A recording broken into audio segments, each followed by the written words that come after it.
Hello and welcome. I am your professor, your instructor for this course on American religions, Scott Reeves. Looking forward to this semester together. Just very quickly, want to give you a brief overview of kind of what the class is about, why I've chosen the textbook that I've chosen, and kind of what you can expect, or in some sense, what's expected of you in this course. So, what do you do with a class about American religions? We could talk about the history of religion in America, but what history? How much history? We're limited in our resources when dealing with the religions of indigenous peoples in the Americas. Do we start there? How much has that impacted our culture today, or how much really? How does that affect our education as far as current issues within religion? How far back do we go, or what about just more recent history? Significantly larger Christian population, but what part of that Christian population? The whole thing? I mean, this behind me right here is a really interesting collection of books that came to the archives here where I work. A group of Germans from Salzburg region in the early 1700s facing persecution.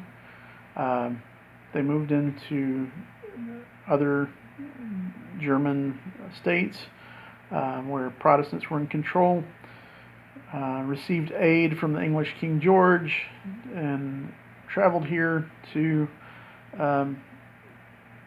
right outside of Savannah, Georgia, just a couple hours away from here in Columbia. This community, often referred to as the Salzburgers, this was their library. Many of these books brought with them in the 1730s from Germany to England to the coast of Georgia, preserved through all that, saved here at the archives. It's an interesting group of people. I helped process this collection and determine the titles, write a brief history about them for the publication on the collection. So, we could look at that. We could look at American Christians, your separatist movements, right? The Church of England was the state church in England. Part of the reason that you have the idea of the separation of church and state wasn't something that wasn't like you had a group of atheists pushing for that. What you had was a group of Christians who were not English, who were not of the Church of England, I should say, right? They were maybe Scottish Presbyterians or Anabaptists, looking to gain a little more freedom in their worship. So the idea of separation of church and state that becomes an issue for the American understanding of religion and politics was not about people not having religion affect their politics. It was about the political system not being able to control religious organizations. So you have that rich history. So we can look at all that, right? Go into that history, the English history of the American church, the German influence on it, Dutch Christians. This archives that I work in, we have a whole collection from Dutch settlements in the Caribbean islands. So it's this whole history is rich with. That's not even to mention the earliest Spanish colonies coming from, Catholic Spain. You have interesting issues between Catholics and Protestants in the U.S. Small groups of Jews early on. So there's a lot of history there. So we can look at that. Or do we just do a survey, all the religions in America? Well, that would be a bit tough. 2010 census listed 236 religions. We don't have time to cover all those. So what would we do there? And not to mention that right now, the largest group is Christian. The largest subset among Christians historically has been Protestant evangelical. That's decreasing in number, the number of Christians, affiliated Christians, according to Pew Research.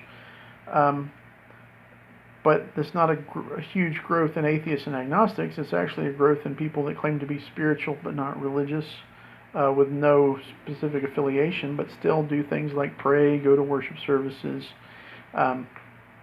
So, I mean, we can look at that and talk about sociology. We can talk about the politics of religion in America, right? It's a pretty big deal within election cycles, so how does religion play into our politics? How do our politics play into religious institutions? And we actually will look at some of that. We'll look at some of that history. But the way I've chosen to go about the course is using Harold Bloom's book, American Religion. I use it for a few reasons. One, it kind of gives a concise flow, a kind of a spine that we can follow. We can't cover everything, but he gives us some kind of key points in history, some key thoughts of sociology and the politics of religion in America. And it's all built around a theory of his that there's a sort of American manifestation, an Americanism that's constant through the various expressions of different religions. So we want to look at that. I like the Bloom book also because I like that theory. I kind of partially agree with it, but there's a lot of things in Bloom that I don't agree with, which makes for better discussion, better debate. If I only gave you like a book that I love and agree with everything and then my views, well, it limits what you get. So there's enough in Bloom that I agree with, but there's a lot in Bloom that I disagree with, aside from the fact that sometimes I think he's a little pompous, but that's beside the point. There are plenty of things that I disagree on, so there's room for, you might read it and say, man, I think Bloom's right on, or you might say, no, I agree with you, Professor Reeves, or you might say, you're both just wrong, here's the way I see it. That's great. I want to kind of provide avenues for good discussion and debate. It's going to be a big part of the course. So I think it's a good way to learn about this. That said, we'll use that book. Bloom brings in some of the history of Christian groups that are here, but also he looks at groups that are really pretty much American born, like Mormons, Jehovah's Witness, the New Age movement, Christian Science, I think.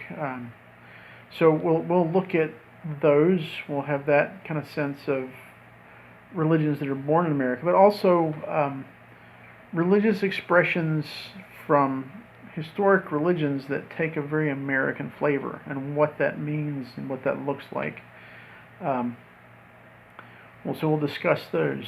And we'll add to that some other things to watch, some other things to read, some documentaries and other historical documents that we'll read. So it makes for good and interesting discussion. What can you expect, or what's going to be expected of you? I try very hard to be really fair in the way I approach a class like this. Right? This is not an upper level course. It's pretty much an intro level course, 200 level. I'm not out to kill your grade, especially if you're not a religion major. This may be challenging, but it's not impossible, right? I don't want a math major, an engineering major, a nursing major, a history major, though they might have a better chance at kind of being familiar with some of the stuff. I don't want you to come in from one of those other majors and feel like I'm killing your GPA with stuff you've never really confronted that's really hard for you. So some of the material may be difficult and challenging, but I try to make it as fair and approachable as possible. And I try to make the assignments of the course really as simple and really achievable as possible. So where the core of your grade comes from quizzes and then discussion board exercises. Those two things make up a huge portion of your grade. At the end of the semester, you'll have a short paper, a very short paper. I'll give you more detail on that as we get closer to it, a little bit further into the semester. But first, I want you to focus on how to succeed in the quizzes and how to succeed in the discussion board. I have a document on discussion board. I'll make another short video about discussion board exercises. But your quizzes is a big, probably two-fifths of your grade or so. The quizzes, it's this simple. When you have a reading, when you have something to watch, there's typically a set of questions that go with that assigned reading or video or lecture. You answer those questions, and you have your answers with you on a piece of paper, on your laptop, whatever. You're free to use those answers. There's a timed multiple choice quiz. That quiz is based on those questions. It's my way of spot checking. In the past, I've just tried to read everybody's answers, and it became very time consuming, and my response with grading was slower than people like. So this way I can spot check and make sure that you're doing the questions. Usually periodically I'll post my answers after everybody's taken the quizzes, so that you can kind of check and make sure, you know, where was I on track. You know, if you take a quiz and you miss a couple of questions, you're like, I thought I had those right, then by all means email me. Say, what did I miss on these questions, right? I don't understand it. But they're pretty straightforward questions for the readings, for the things that you watch. If you answer them as you read and as you watch, then you use your answers, you take that online quiz, it's timed. You're not going to have time to go look them up as you're taking the quiz. You just need to have them on that paper or on your computer screen from answering the questions as you read. So that's the quizzes. Discussion board, like I said, I'll have another short video soon on discussion board exercises. But it's really important. It's another about 2/5 of the grade, I think. I'll have to go back and look at the syllabus and make sure how I weighted it exactly. But your form exercises are very important. It's where the kind of critical thinking, the analytical thinking comes in this course. Here again, I'm not going to kill you if you don't have terminology down. What I want to see is that you're engaged with the material, you're engaged with things that I present, questions I ask, things that you read, things that you watch, things that other students are saying, that you're really thinking about it and engaged with that. So there again, there's a document specifically on what's a good discussion board response, what kind of discussion board responses don't count, and I'll make a little short video about that as well. So welcome to the course. I hope this is a helpful introduction. Each week I will list like what you need to do this week pretty near the front. I'll often have, you know, a short introductory video for the week just to kind of encourage you along and in what to focus on. Pull out some of the main points as you begin to read and watch the main, kind of the meat of the matter. So welcome to the course. Looking forward to a good semester, and talk to you again soon.